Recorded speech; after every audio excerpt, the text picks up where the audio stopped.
Hello folks, welcome to the part 2 of the prior month's Patreon Q&A here on the Golden Bolt. This was something I recorded, I had just recorded it at the time that I'm recording this, but you probably watched part 1 last week. If you didn't, there's a video link in the description or at the end of the video, or right here in the top right corner of your screen. You can click on and watch part 1. You don't need to watch them in any order. These are not one long story. Why is my dog barking? Barley, I have a dog. That's my personality now. Okay, I think he stopped. But yeah, here's the other Patreon Q&A part. We have a question here from Thomas Kuzma, who actually answered a question that I asked in the prior Q&A, which was about whether I should start considering patron game nights, which I knew the answer would be yes, or patron Discord hangouts. I might consider that going into 2023. I always want to hang out with the Bolt fam, the Golden Cult, more. It's not a cult, I promise, maybe. But I always find reasons to talk myself out of doing it, maybe because I don't feel like socializing. I don't know. Maybe I should stop that. But anyway, so I might do Patreon Discord stuff starting next year, once I have my work schedule really, truly down to a science, which I'm feeling better and better about as time goes on, even as hiccups get in the way. So look forward to that, and join the Patreon if you want some of that, because that'll be pretty rad. Now, his question was prefaced with a little bit here about loving the PS2 generation and the variety of games that existed, and then how during the most recent, the PS4 and into 5 generation, there's a lot of similar game design: God of War, Horizon, Spider-Man, Ghost of Tsushima, open world games with light RPG mechanics, as he says here. Which leads to the question, what are my thoughts on AAA game companies and evolution? Is it more that they have to follow trends? Are they swayed by their publishers or audience? Or should I dive deep into indie games and search for innovation there? And there's a bonus question that I'll save for a moment from now. So it's a very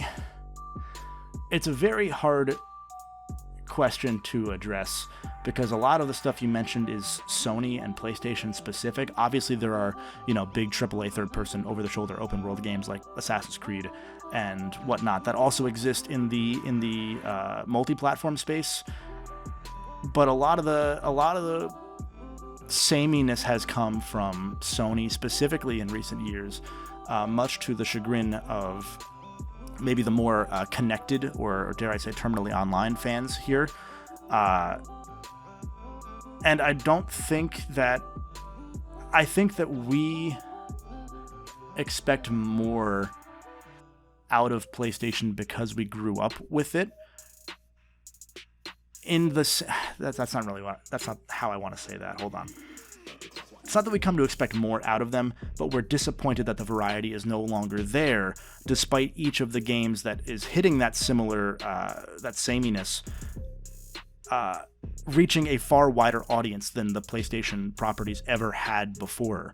God of War went from being a game that sold very well, one of the PlayStation's best sellers ever, but really wasn't this massive breakthrough hit, to a game that is the fastest selling PlayStation property ever. We go from Sucker Punch, you said Ghost of Tsushima. They went from Sly, which sold, I think, 8 million lifetime copies across every game in the series and the HD collection.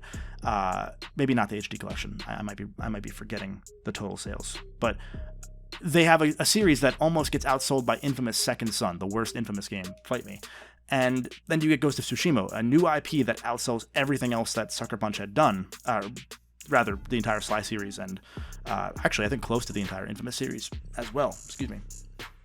And so it's one of those where part of why the Sony stuff got sameier and sameier is that as much as people like to shit on The Last of Us now because it's cool, that game did change quite a bit of how we would see the future generation of gaming, and at what we could get away with and accomplish story-wise. And so a lot of games followed in that mold because PlayStation wanted to build itself in that Marvel way, where they wanted, if you like PlayStation, you will like any game that PlayStation makes.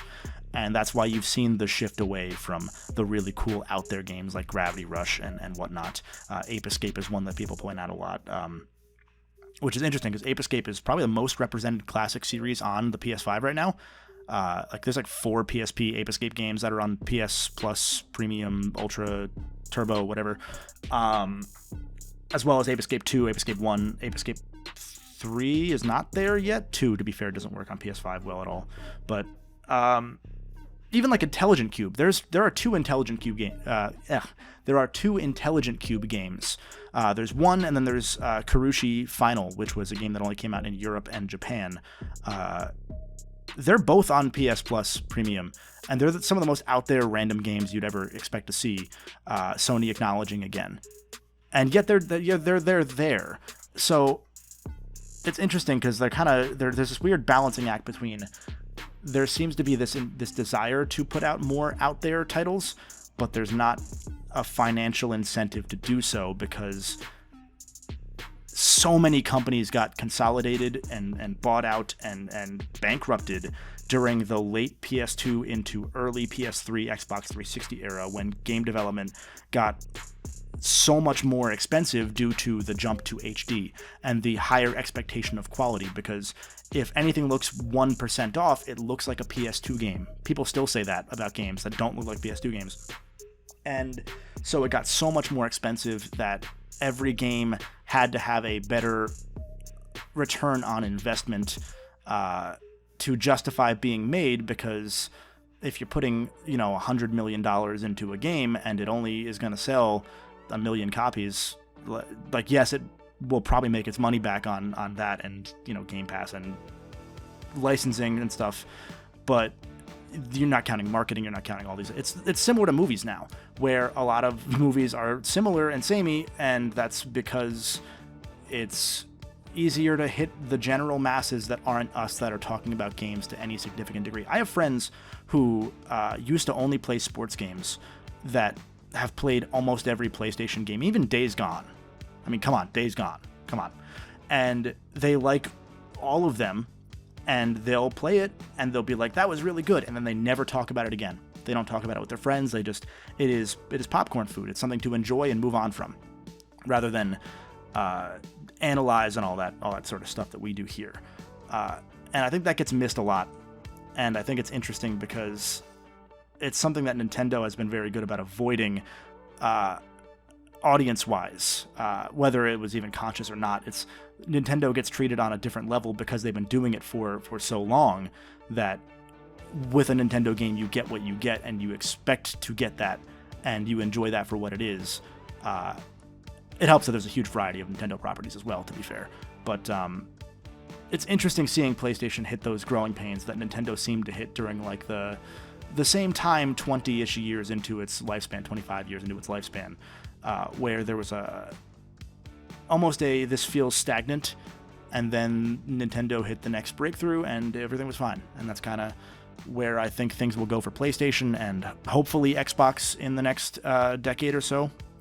I have a lot of thoughts on Microsoft and how they've been moving along, and that's more a commentary on the games as a service mentality and my fear of Game Pass hurting the industry more than it's temporarily helped, because people want to save money, understandably, and there's a risk that really comes with them Netflixing everything, and we've already started to see it with indie companies having their budgets cut because Game Pass and PSN are paying them less in licensing fees now, and that's a big issue now that we've trained people not to buy games.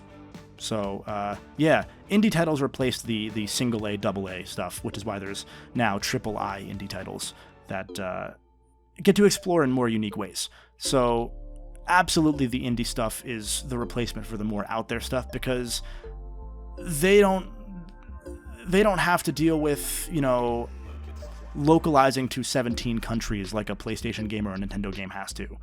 They don't have to deal with, a game that might cost, let's just say, $600,000. That's not how much a game is going to cost, but let's just say that costs a lot more for a big company to make, because they do have all the stuff in place to handle physical distribution, to handle marketing, to handle X, Y, and Z, compared to an indie company where they just go by word of mouth and Twitter and YouTubers and streamers and stuff like that.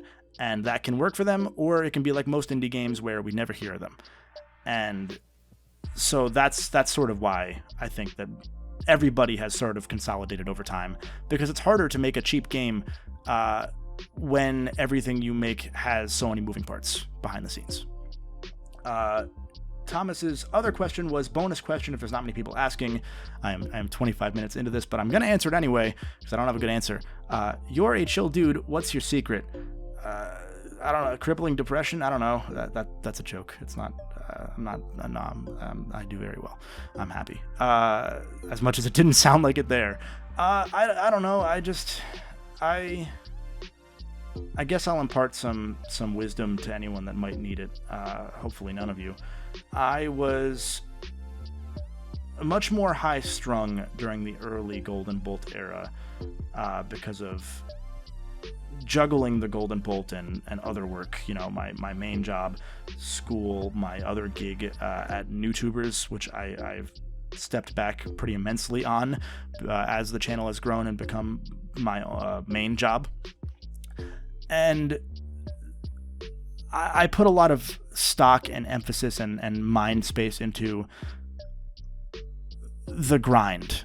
And eventually that just wasn't worth it anymore. As everyone finds out inevitably, it's not worth it to put all of your mind space into that, or to being exhausted and to making excuses to, oh, I'm tired, I don't want to do this or whatever. I don't care anymore. I don't let myself let things get to me anymore, which is, stop letting it bother you. That's some great advice. But none of it is ever worth it. You're never going to look back and be like, oh, I wish I had worked harder. Or if you do, it's like, oh, well, I'm still happy. Or, I spent that time with people that I care about. Stuff like that. I think I'm chill now because I've learned those lessons of it. None of it matters. So just take a break, chill, don't worry about it. I didn't really worry about any content in 2022. The only time I worried about content in 2023 was, oh, I have a deadline and I've been putting it off. Oops. But that's just because, hey, it's my job now, so that I have to worry about. But once I put it away, I don't think about it, and it doesn't always work, but I just kind of don't simmer on things anymore. I act present in the moment. Hopefully that helps someone somewhere. Just none of it matters. Just focus on whatever you can do to stay happy with what you're doing, rather than constantly pushing forward, I guess. I don't know if that makes sense. Even Luck then closes us out today with, hope you are enjoying your new apartment, and I must ask, what's the last fragile item you dropped by accident? Did it break? I thought there was a first part to this question when I set it up as the last one. It's on the bottom of this Patreon thread here. I thought that second part was like here's a joke question. That's just the actual question. The last item that I dropped that was fragile might be... It's not the last one, but it might be the one that I think about first. Did I drop anything else of note when I drop my controllers a lot nowadays, like my PS5 controllers. I put them on my lap and then they fall off, and it's a bad habit. And I need to stop doing it. I have a lot of desk space, but I do that a lot. But it's okay. I have 4 DualSenses at this point. I have one's just for PC. One's got drift, so that's gonna also be for PC. And then I have the new Spider-Man one and my other launch one that doesn't have drift. Anyway, that's not an answer. The last thing I can think of that was fragile that I dropped that I remember being like, oh shit, was when I was moving my shelves back at the old place. I initially, if you remember, at the end of the Catherine full body video, it cuts to the new set that I intended to use as a set consistently that I just didn't do that with ever because I moved my bed right in front of it after that, just so I could sleep comfortably. And it was a wall of games, as everyone has in the YouTube space. I eventually turned that into a corner of games and then back into the wall of games. When I had my buddy Jake and I were moving the shelves, I had already had all the games set up, so I didn't take them off, which was fine because if you move stuff carefully, it's not a big deal. but we were moving it from the straight wall of games into the corner of games, the 2 corner shelves. And I didn't think to put down the vertically standing copy of Majora's Mask that I've had since the game came out in 2000. And so that fell over, and the back of the cartridge just shattered. That one was my fault, because I should have thought about it, and I was not upset about it, but it was like, oh, that kind of sucks, because that was my stepdad's copy, or maybe that was my copy. I have 2 copies of Majora's Mask, and one was mine, one was my stepdad's, and it was that one stung, but I can just get a new cartridge back for it, and front for it. Actually, the front also kind of broke. I can replace that. I can figure that out. I'm not worried about it. It's not like I was ever going to play the physical copy ever again anyway, so what's the point? I think also when I was first moving stuff here, or somewhere hereabouts, I was moving my big Shovel Knight statue that I don't have on my set, but it's the big first 4 figures, I think it was them, statue for Gold Shovel Knight that I got because I really enjoy Shovel Knight. And I was like, you know what, I have some extra income when this was first pre-ordered like 5 years ago. And so I have that, and when we were moving it, again, was also my fault because I handed it to my buddy Jake, and he didn't know that the bottom would fall off, or that it wasn't like stuck in. I didn't realize that either, but I should have told him to hold it from the bottom, and I didn't. And it fell, and part of one of the leaves on the bottom of the stand broke off. And then when I put it in storage, more of that piece just broke into further pieces. So there's one leaf that just is completely destroyed from the little plant on the bottom, which is fine. I can just paint the thing green and you wouldn't even notice it's gone. And it adds character because I'm not going to sell it, so who the fuck cares? So those, I'm going to go with those. I've probably dropped other things like glasses and bowls and shit that have broken, but I'll go with those. So that's everything for the Patreon Q&A. This was a longer one. I might split this into 2 as well, actually, because that's what I did last time, and you guys said you liked having the shorter ones. So I might do 2 15-minute bursts and put them out piecemeal over the next week or 2. Patrons, you'll have them probably right away, but everyone else, you will get them when they are live, as you'll see them currently right now. So if you want to add to the Patreon Q&A threads in the future, you can do so for as little as $1 a month over at patreon.com/thegoldenbolt. You get access to the Golden Bolt Discord server, which will probably include Discord hangout nights or game nights or something in the near future as well. So look forward to those things, and I will see you very soon. Actually, odds are the day this video comes out, there's also a main Golden Bolt video too. So hey, double the trouble. Yay. Goodbye.